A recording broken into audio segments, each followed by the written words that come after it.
You guys would think I would get better at this any given day, and I literally have my hands all over the place. It's like completely crazy scene when I'm trying to pull music in and do this other jazz. It's a Hot Mess Express, so got a Hot Mess Express that one up. What's going on? What? Let's try that again. Stroke out here for a second.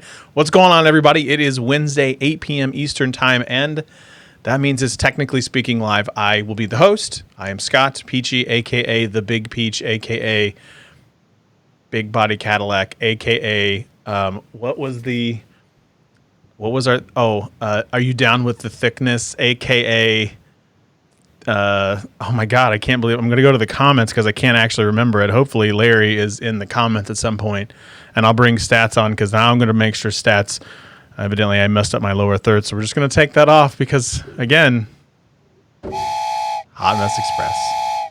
Nate Root, my friend, the Mr. Mayor himself, thank you so much for joining. Got an interesting show today. Pretty flustered right now. I can't even remember what's on the show because I forgot to turn my monitor on. Can I just 3 times in a row? Might as well get to it. The show today, we're going to talk about the iPhone 12. We're going to talk about Twitter's dumb new feature. Holy crap, it's dumb. It's not an edit button either. Can I just say that out loud? It's not an edit button. It's something else that's completely dumb and completely worthless. Apple's AR glasses. Joe Rogan signs a $100 million contract for his podcast with a crazy place. Witness the thickness. Thank you. We're all thicknesses. That's what I was trying to think of. Like the LeBron James, we're all witnesses. We're all thicknesses. Are you down with the thickness? Sign this form early to transfer your music from YouTube Music. From Google Music to YouTube Music. Wow. Verizon has real 5G upload stuff. I'm going to talk about that today because they did turn something on that was really cool. Other news, AT&T still sucks when it comes to 5G because it's fake. I'm going to call you out, AT&T. Please don't cancel my service. And Sundar from Google says, don't worry about Google hardware. Now, all of those stories are going to come out, of course, and I will lead you through and give you my opinion, which is worth exactly nothing. But I'm also going to have 2 other people on the show, and it's going to be the very first time that using the eCam... The eCam software that I have been pimping for several weeks at this point, I'm going to have 2 people on Skype. Now, they've been sitting in the green room, a.k.a. in their own studios, and how many times can I say a.k.a. on tonight's show? Jesus, I'm a mess. I'm a mess. I don't know what's going on right now. What's happening?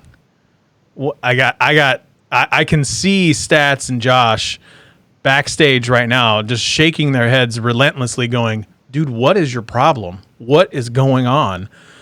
But I will tell you this, that red blue behind me is crispy AF. I look great.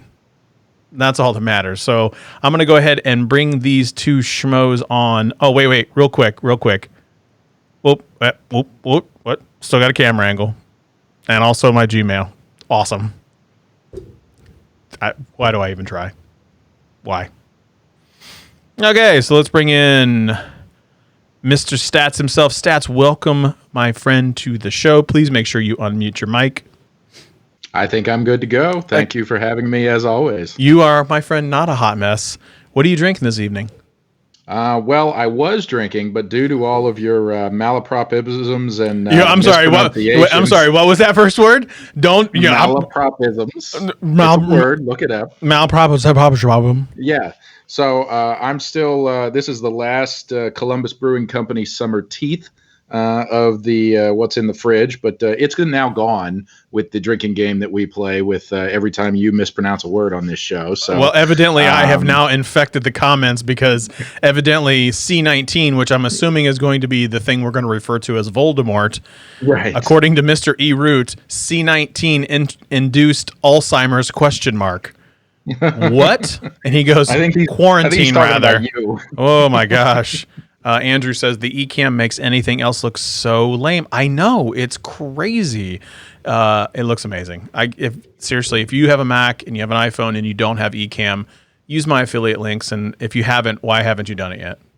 Affiliate links help the channel, meaning I get to buy coffee. And I appreciate it. Hello, everybody. Mr. E-Root, maybe you're stroking out like me. Welcome to the Stroke Factory. The factory. Wait a minute. Wait a minute. Whoa. Whoa. Yeah, that. Let's. Can we go with that? Stroke Factory? I mean, sure. Why not? That seems aggressive. Segue. Speaking of Stroke Factory, ladies and gentlemen, I'm going to bring on Josh Smith from Gottabemobile, but demonetized. Yes, demonetized already. Didn't even try. Josh Smith, welcome to the program, my friend. Now I have all three on stage. Josh wearing his Google Glass because we're going to be talking about AR lenses from Apple. Josh? I mean, I generally wear that around the house every day. Every day? So you're a glass hole? That's what they said. It was a glass hole thing. There's a glassaholic. The first year that those came out, there's some B-roll floating around somewhere of me at CES. Like someone saw me and they're like, "Can we film B-roll of you?" They're like, "Just do Google Glass things." So I'm like on the show floor, just like swiping and winking. It's like that's kind of like Tinder. You're swiping and winking. I think because we're on a little bit of a delay, I think the folks in the comment just got to my Stroke Factory comment.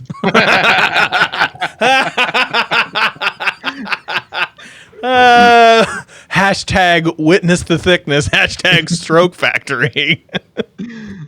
I like Mr. E-Root's comment. Stroke Factory Studios. Okay, so here's a live read. Technically speaking, Wednesdays 8 p.m. live from the Stroke Factory studio. That wasn't a bad read there. Okay, well, I'm going to witness the thickness on Wednesdays. Witness the thickness on Wednesdays at the Stroke Factory studios. Can I go back to the green room? Yeah, we'll take you off screen. Like, I don't want to be. Why am I with this dude? All right, we got a lot of things to talk about. We could start with the Apple AR glasses, but actually, there's one thing I want to talk about, and I think it's really stupid, and I think you guys will like it. Is Twitter's brand new feature that no one asked for. Now, I discovered this new feature when I was watching, Twitter, because let's be honest, I was just thumbing through social media because that's what I do during Voldemort 19. And as I was thumbing through, I ran across Sarah Dici, which rhymes with Peachy, her Twitter stream. And the new feature effectively is you can basically either at your followers or you can like press.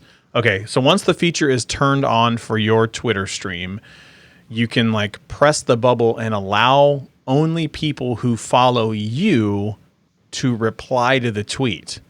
Now, so I found it on hers, and what's even funnier is Twitter Communications thinks that they're funny, and Michael Fisher actually tweeted out at them, Twitter Communications, the official Twitter.com, like actually verified account, says basically comment below if you want to be Twitter verified. They don't follow anybody. They follow no one. So no one could literally at all tweet below because they turned on the feature that says, you can't reply to anybody. So I have literally no idea what the purpose of that feature would possibly be. So I'm going to ask the two of you, what the hell would I use that for? Well, I saw an example of it. MKBHD tweeted out something, and he had it turned on. So he was using it to do a giveaway, and he said that to participate in the giveaway, you have to be following me. So the only way you could retweet to be entered in the drawing for the giveaway is you have to follow him. Otherwise, you wouldn't be able to retweet it. So cool. I guess it's a way to artificially build followers. I think, so I thought it was, the way I saw someone tweet it was the only way I can reply is if they're following me. Yeah, that's how I interpreted it, not the MKBHD way. Oh. I interpreted it as like, because if Sarah Dici wasn't following, Like I could not reply to Sarah Dietschy because she doesn't follow me. Yeah. And so I think with that in mind, so is it only for verified people? I don't think so. I think it's Okay, for well, anybody, but it's not rolled out to everybody. I think the main reason would be if you have people who follow you or people who annoy you on Twitter, whether they're sending you, because you can block people, but if people are trolls, if they're harassers, whatever, they're going to just create new accounts and just spam you all the time or have their friends do it. And this way, and you can basically like create your own community without going private. Because if you go private on Twitter, it limits a lot. And with this, you can only have a conversation with people you follow. But everybody still sees it.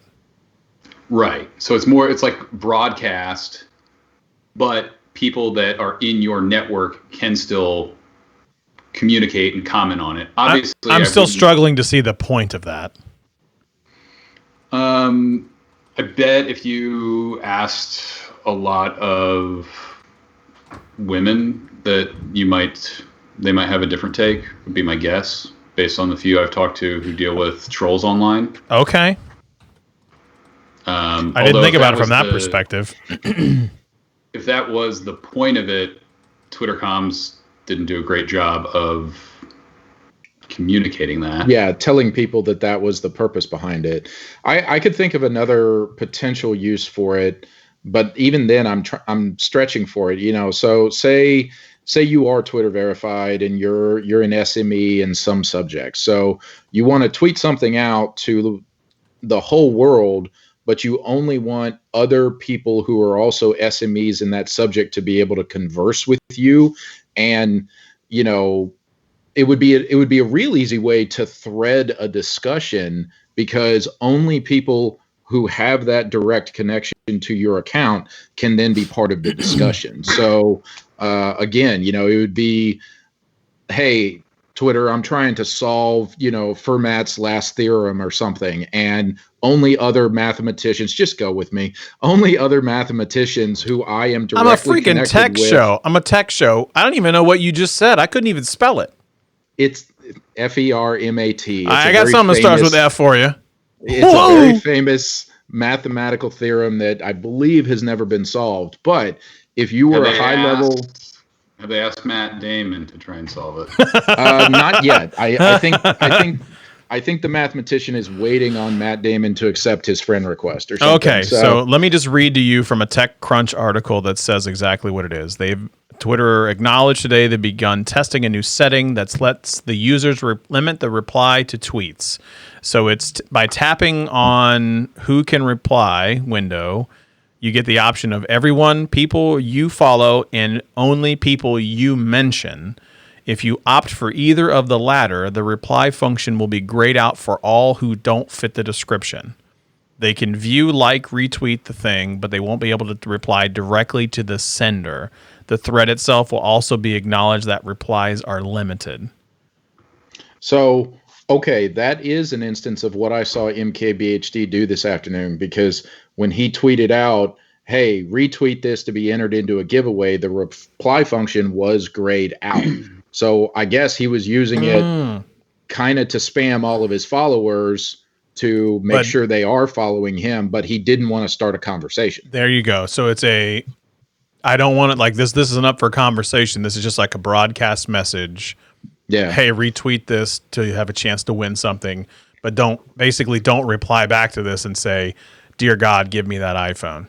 Right. I could see brands or even like agencies do that. So now I'm coming up off of the fact that it's a stupid feature. It's not stupid. The broadcast or branded messages that you just described make a lot of sense from that instance to me. Sorry, I don't know what just happened. So that for me makes sense, but that seems to be, is that really a feature that's like, that was a priority? Like, of all the things Twitter could be working on, that's what you're going to go with? I don't know, brother. Larry says let's see, this feature is harder to figure out than an alternative minimum tax. Fair enough. Another Fate Center says, clearly very different than what Twitter has always been. And then this is for you. What the heck are you talking about? I don't know. He got into some math stuff. I don't know what's going on. And my Skype's blown up with the green room conversation. I have no idea what's happening. But let's move to the very next topic because we all agree that we're all down. Can you witness the thickness? And are you here part of the Stroke Factory? What happened to me earlier? Joe Rogan signed a $100 million contract for his podcast, including exclusive video rights with Spotify. The podcast part I got, but the exclusive video rights, that's a very interesting piece that a lot of people don't realize. Spotify gets the exclusive rights to to the video content. So JRE publications get all of that. They're still going to have the bits and bytes on YouTube. So I was able to confirm as much as I can based on the in the know that I am, the fact that Joe Rogan and his production studio are still going to be putting the cuts of the show onto YouTube, which still makes a lot of sense to me. But, yeah. Is Spotify trying to challenge YouTube in a way? I'll be honest. I don't use Spotify, so I'm not very well versed in the capabilities or the content. I mean, I know what it is. It's not video. I can tell you that right now. That's what I was going to say. The only experience I have with Spotify is that it does music. I had no clue that they even had the capability or were looking at the capability of broadcasting video. So they've been doing a ton of podcasts. Spotify's really big, so I think they've done some. I think they added music videos, and I could be wrong. I think they kind of did that in response to Tidal having a ton of music videos and being really big there. I see this more as a challenge to like a Hulu or a content network. YouTube is so much about search and discoverability, where I think if Spotify goes all in on video, they're going to be curating it very heavily and, basically picking the talent they want there to build up that. And, I'm assuming if you're a subscriber, you don't see ads when you watch the Joe Rogan video. And if you are a free user, you see ads. Mm-hmm. So my guess is it's going to have to do a lot with that. Free users, probably going to be multiple ads within the Joe Rogan show if you are a free user, which is exactly what Spotify wants. Joe's been on YouTube for a long time. So according to this, Rogan said the clips of the show would still be available. By the way, this is a New York Times article. Would still be available on YouTube, where the show currently streams and attracts millions of weekly viewers. But later in the year, full episodes will stream exclusively on Spotify. Now, I am really genuinely interested, because it talks about right here is the deal gives Spotify the opportunity to profit from Rogan's enormous audience, giving another lure to advertisers, or better yet, convert them to Spotify premium subscribers. So Spotify is not only buying Rogan's extensive and future content library, but also his loyal audience. So the idea is he's been doing long form podcasting since 2009, and the man got the bag, which is great. I love the fact that he is getting paid for this, but I go back to, YouTube, that's a hit to YouTube, in my opinion, because YouTube's free, so they don't really care, I guess, and they're not going to pay him. But is this akin to Ninja leaving Twitch and going to Mixer? Is this something like that?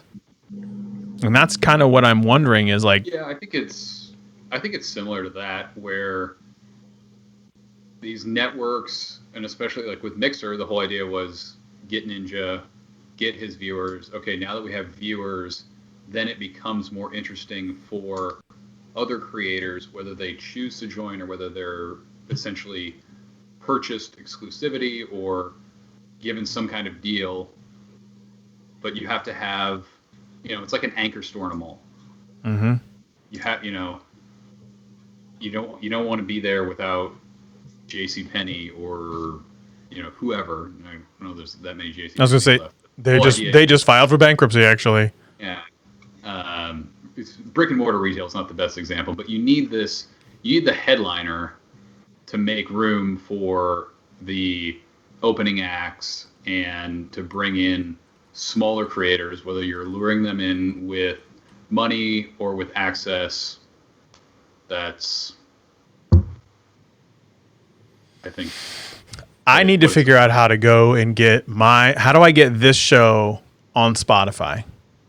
That's what we need to figure out. I need to get my show on Spotify. That's really the only answer to this conundrum. Look, I go live every week on YouTube. I am like the perfect place, the perfect show to go over. I don't need $100 million Spotify.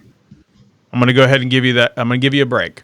You can get our loyal subscribers, get our loyal audience that comes back every week. A lot of the same people come in and out. Hashtag witness the thickness. Hashtag stroke factory.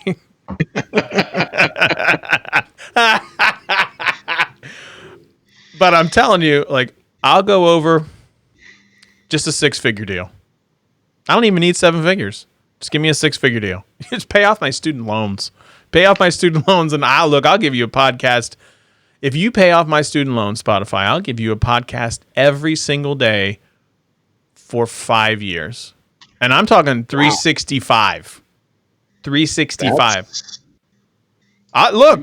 You must have some student loans. I got some student loans, homie. I got some loans up in here. But what I'm telling you is like I love the idea of Spotify doing that. I think actually Dan comes in and says this: Spotify is huge in Australia, seeing more video clips on music coming through, which is really interesting. They're trying to get into the video side of things. And I think Joe may be the first one into the long form content like podcasting getting into Spotify, because right now it's just been mostly music videos. Full disclosure, I have a Spotify premium account. I don't use it for videos. All my video stuff is through YouTube. But is this potentially a challenger to YouTube? That's super interesting to know. Congratulations to Kevin. Greetings from the 9th hole. Kevin shot a 2 under 34 at a golf course recently. So congratulations on the best round of your life. There are 34. All right, let's go to the next one. Lord have mercy, I am a mess. So Josh and I, Josh has a wonderful, wonderful voice. And with that wonderful voice, I wanted to put him up to a little bit of a challenge today, and I want him to do a little bit of a reading, of a little bit of voiceover work. And I asked Stats to send stuff in a Skype green room, and then I saw what Stats sent, and we're not reading that. Well, the voiceover one, the little story clip should be fine. Which one is that? It was the first paragraph that I sent, the one that you asked me to. The Once Upon a Time? Yes. Okay, that one I will be more than happy to read. Fine. I just put another song below the one that you guys rejected. So that other song we are not going to sing. Why would you do that? Because I think it would be funny. It would be funny. You know what? Oh my God. I didn't actually realize those were some of the words. I did not realize those were some of the words. Okay. First of all, hang on real quick. Thank you, Mr. Michael Daniels. Sorry I couldn't stay longer in the show. I really appreciate the super chat. Thank you so much. Yeah. Let's do this. Let's see. All right, Josh, so you see the Once Upon a Time? I do. Do you want to go first? I don't care. So in the audience, I need the audience at this point to say, I'm going to do a voiceover read, and Josh is going to do a voiceover read. And I would like to know, so I'm on a really nice microphone. Josh is on a really nice microphone. You're on the Yeti, right? On a blue snowball. That's not as good. nice as yours. That's fine. It's fine. So let's talk about delivery and go with that because I'm thinking about signing up to do voices.com. What's voices.com? It's a whole other thing, but it's fine. We'll get to it. Go for it. Once upon a time, the king's youngest son became filled with the desire to go abroad and see the world. He got his father's permission to leave on an adventure, kissed his parents goodbye, mounted his black horse, and galloped down the high road. Soon the gray towers of the old castle in which he had born disappeared behind him. That was That was very good. Yeah, that's I almost went that. right to the song. I was going to say, we're not going to get into the song right after that. So, once upon a time, the king's youngest son became filled with the desire to go abroad and see the world. He got his father's permission to leave on an adventure, kissed his parents goodbye, mounted his black horse, and galloped away down the high road. Soon the gray towers of the old castle in which he had been born disappeared behind him. That is actually a scene from the movie The Rocketeer.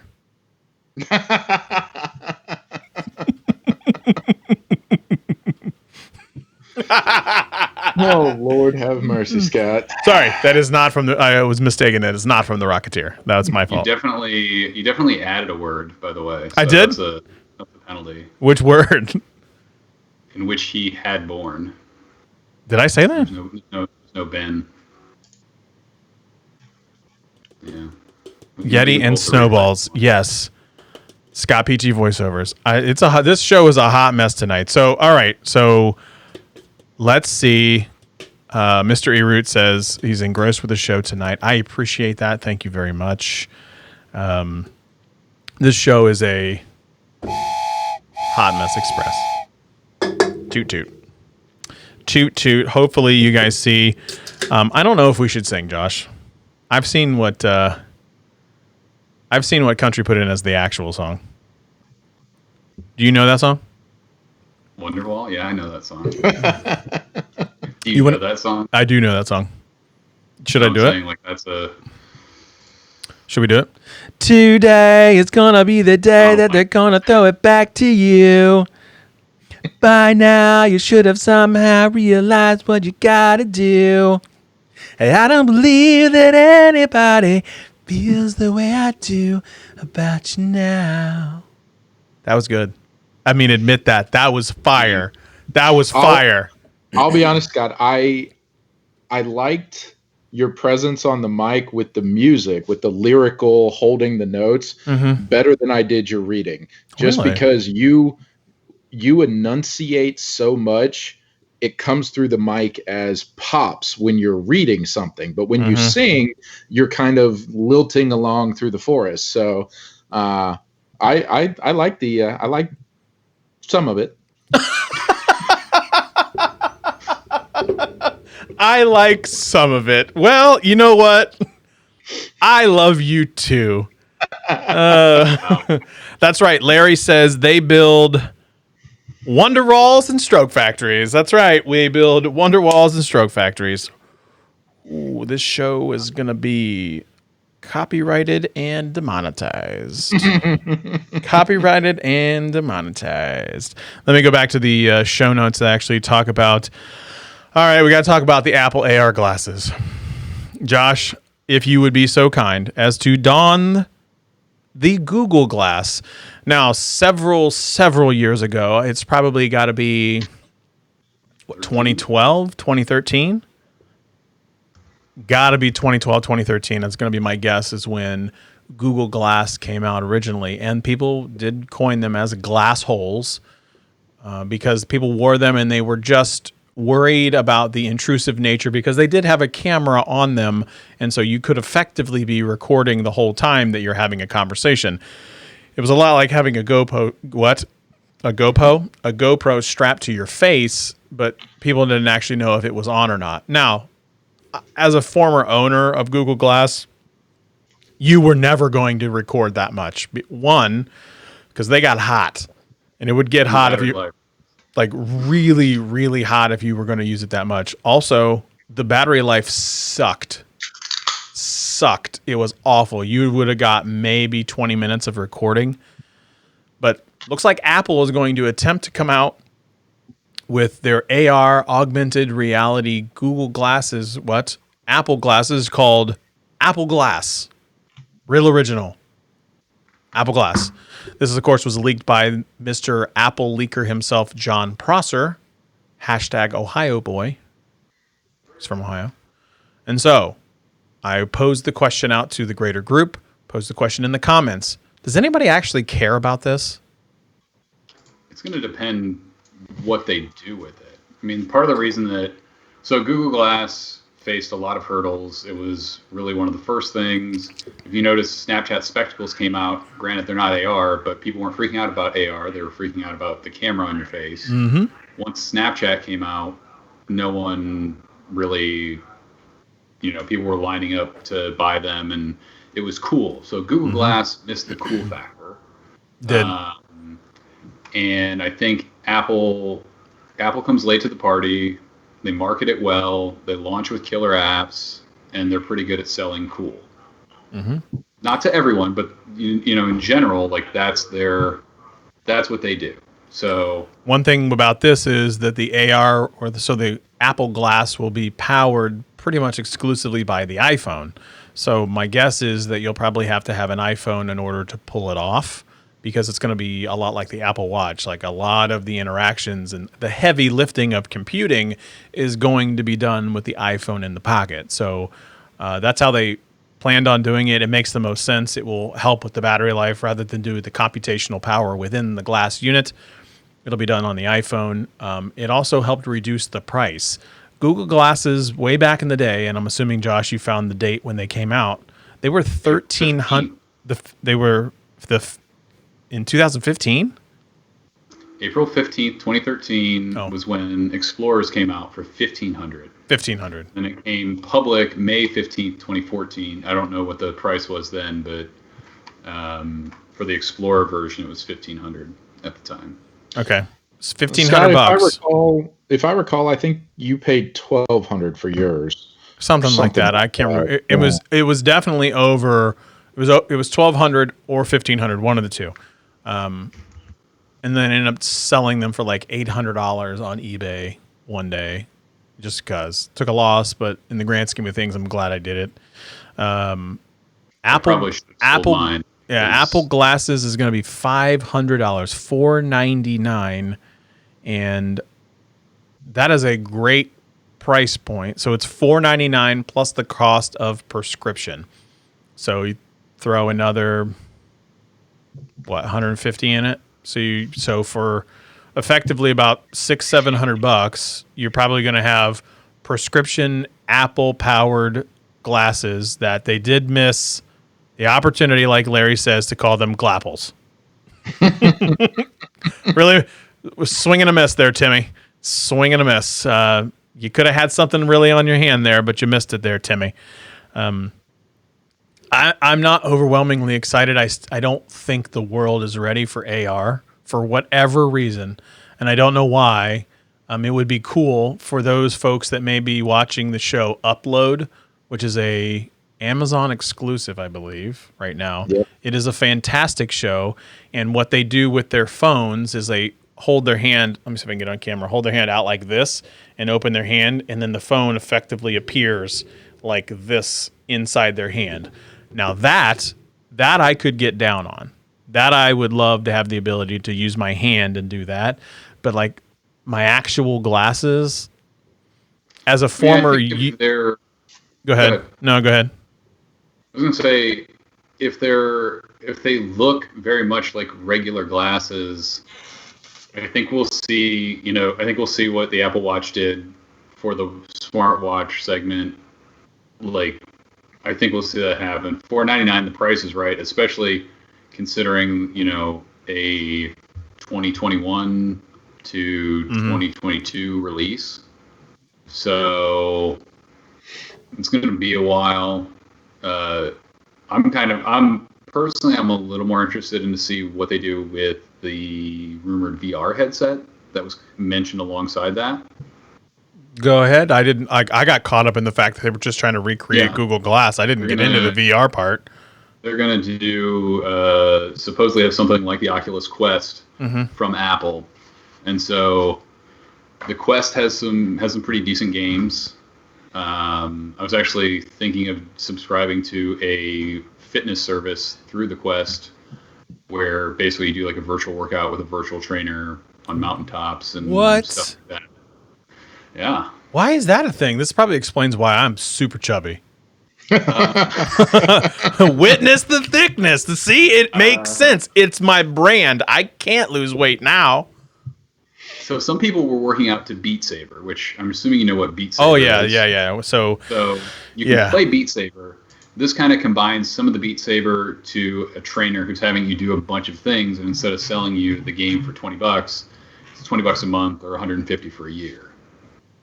Okay. I like the idea of the VR better. Like for me, I just never really got into the VR thing. It's cool. Like Greg used to have pirate shooter. What is it called? Yes. Oh my God. It's the Space Pirate Trainer. Space Pirate Trainer, which was a blast, and I'd be sweating bullets afterwards. Same with Beat Saber. Also, same with golf and things like that. So it's a lot of fun. But I'm not a video game guy, so like it's not my cup of tea. Like people talk about, like, well, you can like go and watch movies and feel like you're inside the movie. I don't like movies either. Like I'm literally the worst person when it comes to VR. Not good. I'm the worst. I'll be honest. I mean, the couple of times I tried out your Google Glass, now the way they had it with the single lens that was, a prescribed focal length, it was hard for me to see it anyway because I have a very strangely shaped head. That is for darn sure. You have a weird head. I know. I've come to terms with it. It's okay. Come to Jesus. Yeah. Jesus, take the wheel. Number two, again, like you said, I don't think there's enough AR data or information out there to make this worth it. And I'll be honest, I have enough trouble remembering to plug in my phones and my tablet and my computer and every other peripheral I have on any given day. Am I really going to remember at 11 o'clock at night when I'm tired to plug in my glasses so then I can use them the next day? I'm telling you, give me the thing in the hand. Give me the thing in the hand. We'll be on a portless iPhone by then, and your glasses are going to all just wirelessly charge. I'm telling you, I would have something in bed. I would do the Elon Musk neural lace on your head to have AR built into my eye like RoboCop. I would do that if I didn't have kids. Like I would do that. Fun story. So when There's a lot of risk. When I got this, the Explorer Edition, they didn't have prescription lenses available when it first came out. Mm-hmm. So the whole reason I have contacts now is because I got contacts so that I could use Google Glass. Really? I have horrible eyes. I had to get like probably 20 trials before my very patient eye doctor was able to completely fit me with contacts. You literally changed your whole life based on the Google glasses. Yeah. Man, I that's respect. I respect that. I talked to my accountant to find out, well, can I write off the cost of getting contacts because I needed them for this?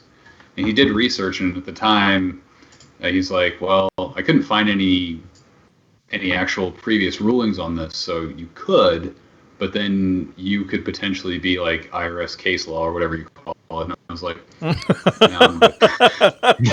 nah, it's a strong pass for me. I don't want to do that. Like that's really not my MO. I don't want to be random person A in some case law somewhere. Oh, okay. So Verizon now, I guess effectively today, totally switching gears. Verizon has now enabled 5G upload speeds, but what actually does that mean? So if you have a 5G enabled phone, you're probably like one of 4 people on the planet that have it because, if you have one, cool. And I say that because you might be in an area that doesn't even have 5G because there's only currently 35 cities or something like that There's not a lot of cities, big cities, of course, that have the 5G from Verizon. Now, I happen to live in a city that does have 5G in just a fairly small part of the town. So I have a S20 Plus 5G from Verizon right here. And I'm going to tell you what, the download speeds are legit. Very legit. Like 1.5 gigs down. That's a very real thing that I have witnessed. I basically bounced anywhere between 900 megs down to 1.5 gigs down, which is effectively streaming 4K, like downloading a 4K video in seconds. Whereas before, if you're from my time, back in my day, you used to wait for dial-up where it took a long time. Then if somebody picked up the phone, whatever you were downloading was completely shot. Done. Over. Dunsky. But I will say, enabling their 5G upload, I was confused. Does that mean that you also get effectively the same as download? Because that's never the case in any home Wi-Fi, anything that you get. And the answer is no. And so they come out and say that you can effectively assume that you're going to get somewhere between like 30% faster uploads than you have on LTE. So if you stats, I'm going to need you to do math because I for darn sure can't do it on the fly. What is 30% more of 25 megs down? Another 7.5%. What? So another 7.5 megs. So you're looking at 33 megs. So if they're saying that it means faster upload speeds, 30% faster than LTE, will let you share a high definition movie in seconds, better video chat. Look, to be completely honest, I've streamed the live show from a parking lot twice. The second time I was in focus, which is a bonus. And I use their network. I don't know. So, bonus is a strong word. Hey, witness the thickness, Stroke Factory. So I love the idea that Verizon's pushing this. And in a related story, AT&T continues to push their fake 5G on everybody. You're not fooling anybody, AT&T. It is fake 5G. 5GE shows up in my Pixel 4 XL, and it annoys the daylights out of me because I know it's fake. Here's the thing with that, though. I actually get really good LTE speeds. Not 5G speeds, but really good LTE speeds. That includes the upload. Like I could run, like in the same area where I was running the Verizon 5G tests, I would get anywhere between 200 and 400 down on the LTE network because it's an LTE network. And I thought that was really impressive. But AT&T got busted for the fact that they were saying that it was 5G, but it actually wasn't 5G. So it like a brand agency or something like that that's all over in charge of that stuff came out and said like, yeah, you can't really market that. That's not right. And so they're going to stop putting it on billboards because it's misleading. And so they got their pee-pee slap for that. And so they're going to take it off of billboards, but they're not going to take it off of their phones. So they're going to allow that to continue on phones, even though everyone and their brother knows it is not 5G. Think of how long it would take to push out an update to all the Android phones that have 5GE support. It would be on 6G by the time all the updates got out. Yeah, but how easy was it to push it the first time they did it? I was just making a joke about slow Android updates. Wait, why you gotta be a hater, man? I was going to say it's better. It's better than it was, but it's still. It's not 5G. And look, I know AT&T doesn't have 5G. Not in my area. Well, it might, but I don't have it on my device because it's not a 5G device. And that's probably the part that annoys the daylights out of me is they're pushing me 5G, but I don't have a 5G device. So how is it showing up as 5G? Like, that seems very misleading to me. Branding, marketing. Yeah, at that point, it's all marketing, and there's no truth behind it. So, I just want the record to be shown that today on the live show, 45 minutes into a live show, I have said, witness the thickness. Are you down with the thickness? Stroke Factory, and somebody getting their pee-pee slapped. I have my mom. All factual statements. I just want the record to show that that's what I wanted to show. That's exactly what I wanted to show tonight. And you did an admirable job singing the first verse of Wonderwall. Oh, I did. I still never heard who liked the live read the best, though. Anyone who said I booted from chat because I'm a moderator. Oh, that's right. That's right. That would explain my There we numbers. go. That Yeah. explains my numbers. That went down from 15 to 7. It was scary. I'll take it. Okay. I think we got one more, and then we're going to probably head out of here for the evening. Last week, I talked about how I was actually a little bit worried about Google's hardware division. This came from an internal report that got leaked out that basically talked about the founder, like a godfather in computational photography. I can't remember his name because I can't remember. The godfather, let's make his name up. His name is Jim Abbott. I'm just going to make his name up. Jim Abbott. He is the godfather of computational photography, and Rick Moranis, the other guy, because I can't remember his name either, he also left. So Jim and Rick left Google to go do something else, and it was in their Pixel hardware division. So I was a little bit worried about that. But Sundar, see, I knew that one. Sundar comes out and says, do not worry about the Google hardware line.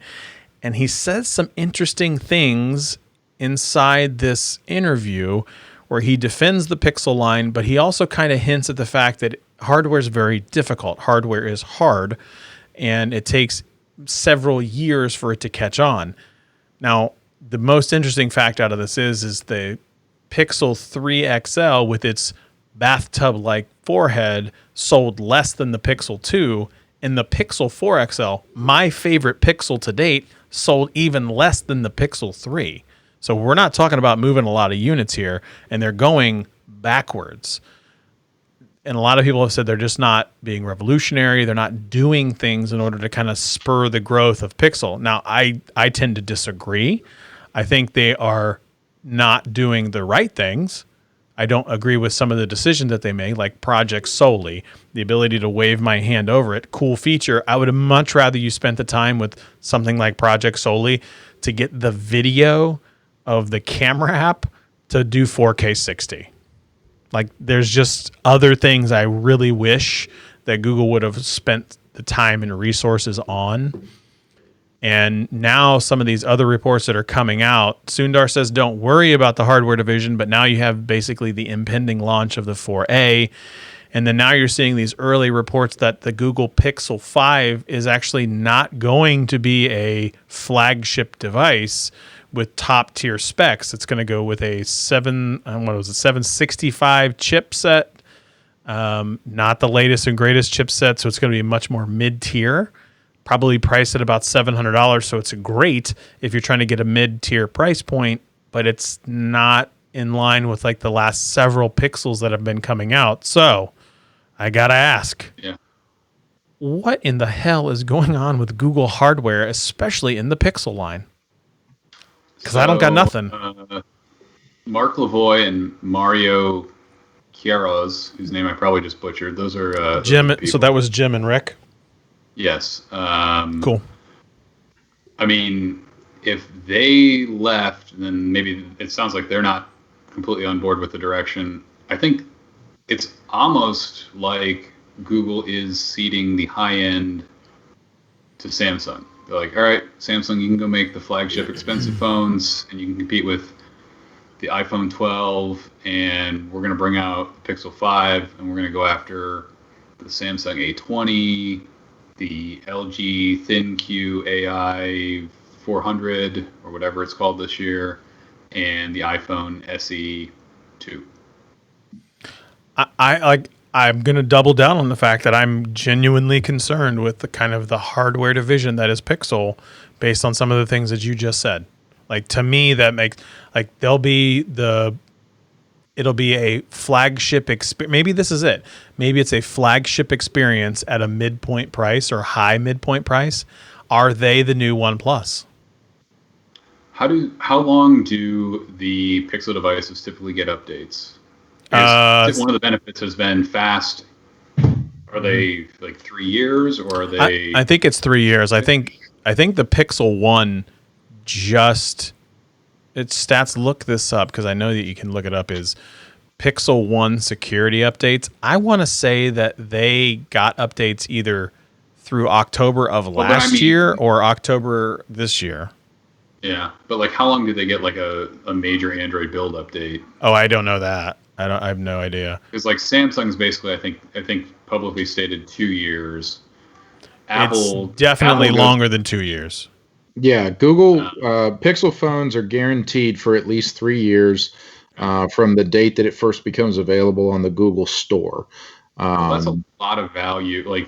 So even if they're not going to make the super high-end phone that does everything, like, you're probably not going to be the target market for the Pixel 5 because you're a creator. Yeah. Our target market is probably going to be, okay, we want to move some units. We want more volume. And so that's a $700 phone in a sea of $400 and $1,200 phones. And it's like the whole, like, popcorn pricing at the movie theater. Like, there's this, oh, hey, well, I don't want the cheapest and I can't afford the most expensive. I'll go with this one. Yeah, give me the medium. That's why a lot of people buy last year's phone, but it has to be in carriers. So is it a new OnePlus? Like, effectively, that was OnePlus's model for a long time. Yeah, but I mean, they weren't in carrier. Like, I guess it depends. Is the target for the Pixel 5 and the Pixel going forward? Is it budget-minded budget-minded tech enthusiasts, or are they looking for, the average consumer who wants a good, cheap phone that's going to get software updates that they can keep for 3.5 years?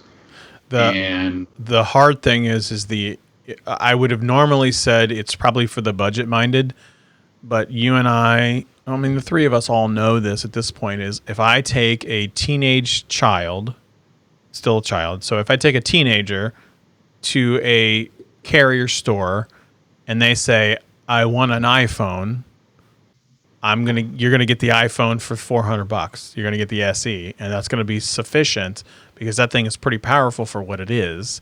And they're gonna be like, well, all my friends have iPhones. I'm gonna get an iPhone.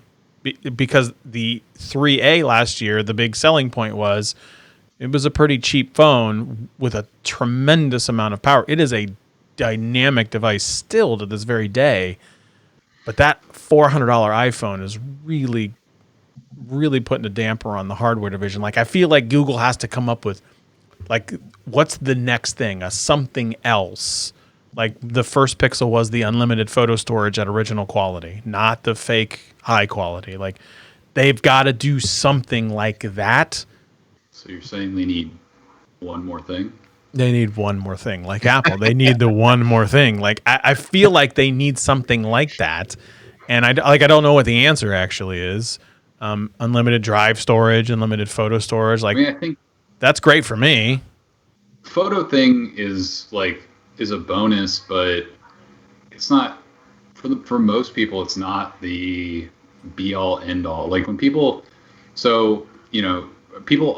ask both of you, like, what phone should I get? I get the same thing about phones, cars, TVs. Most of the time, people already know what they want. They're looking to validate, or you'll give them 3 options, and they'll be like, well, what about this one? And you're like, well, that's an okay option, except for this, and here's what it does well. I think the problem is with the Pixel lineup, especially in-store, and I keep saying in-store even though, like, a lot of people are buying online, like, the person who's going to buy this, like, mid-range device is probably still going to want that in-store experience. They're probably coming from an older Samsung or LG, and if they bought something that was either old, or if they bought one of the, like, low-end Samsungs, I think the Pixel has a chance to stand out there, but it has to excel at, like, something. That buyer, in my opinion, doesn't care about free drive storage. True, that's probably fair. It's got to excel at something. Yeah. What, like, is it battery life?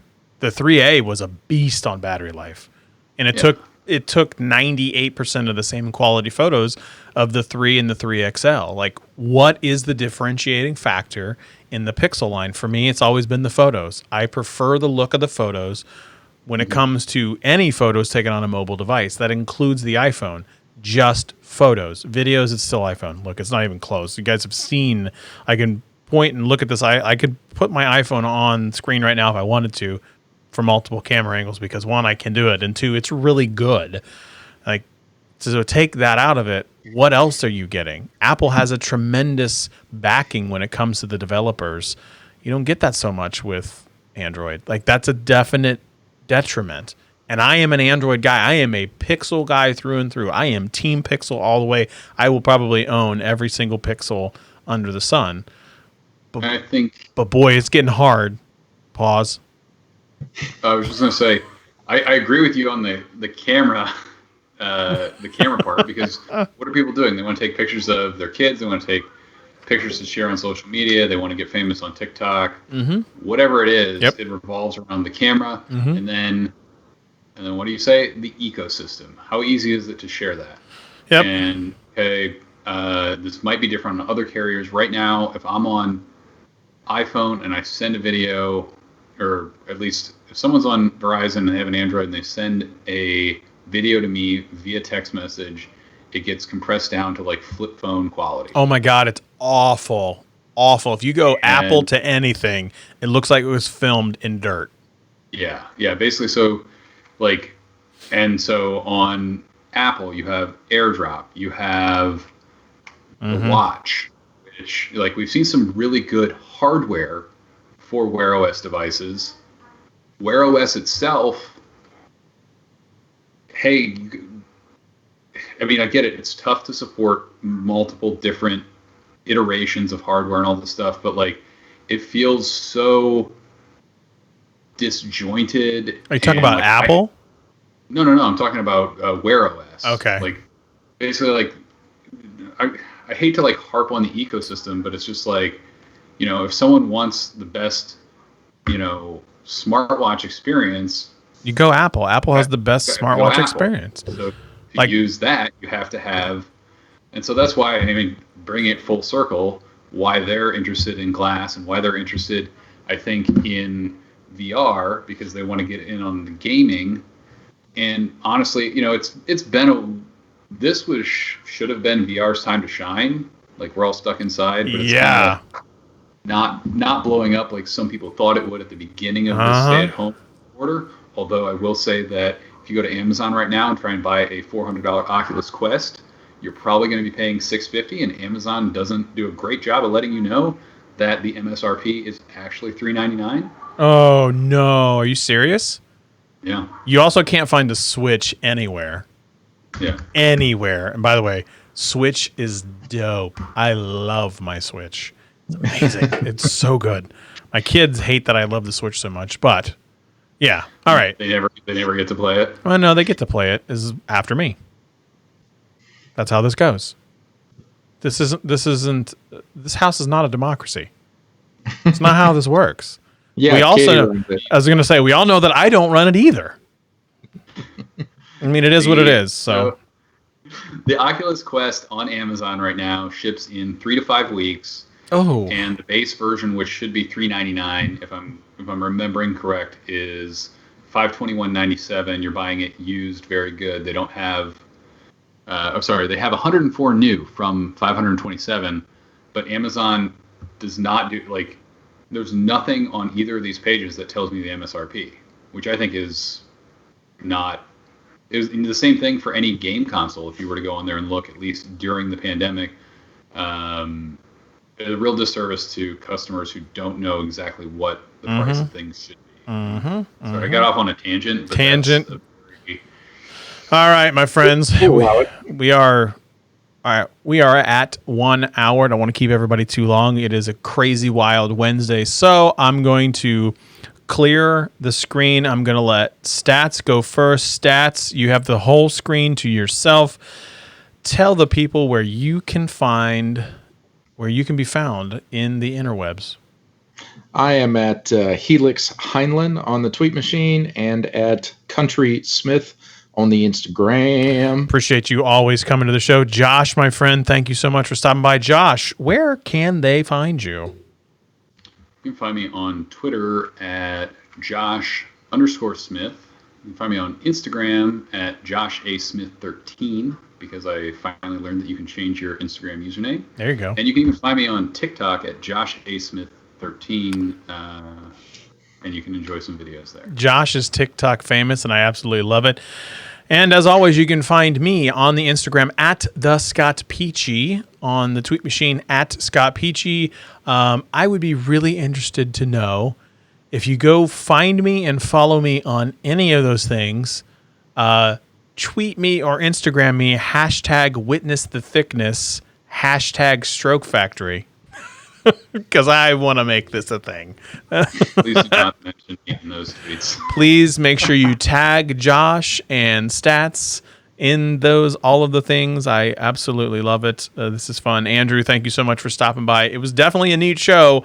I'm once again for number 5 going to mention that it was a Hot Mess Express, and I will be back next Wednesday. I actually am working on having a bunch of more guests now that I know what this looks like for multitudes of guests on Skype. I'm going to get crazy. I think I'm going to bring a whole bunch of people. It's going to be like a battle royale style, so who knows what's going to happen. Thanks so much for stopping by the show. As always, like, share, subscribe, thumbs up. You all do those things. Share, affiliate links, yada, yada, yada. And we will see you next week.